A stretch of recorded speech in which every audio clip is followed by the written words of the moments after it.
Mga po nyo na mga kaidol na maslingan, mga bata mga idol. Ako nagitudloan sila mga mayong balita mga kaidol. Aron mga dako, dili mga salag mga kaidol. Sumpay ni siya idol pero lahi sa 2 Samuel 22. Sabas kaya na kong masigpin. Hoy, close your mouth!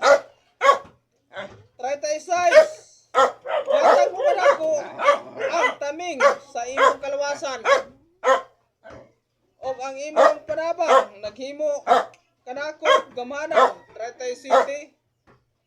Yatagan mo akong lapad nga dapit nga akong katumbahan. Og wala ako madakinas 38 gilotos ko ang akong mga kaway.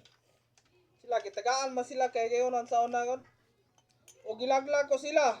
Og wala ko sila long hangtod nga nahurot ko sila pagpatay.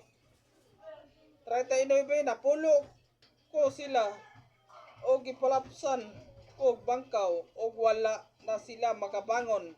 Nangapukan og nangatumba ko sila. Maura mga idol. Sa next na punta nga kuano nya mga ka-idol. Para di matamang igo ang atuara nga makakuha mga pagtulunan mga ka-idol. Maura mga idol, salamat sa inyo.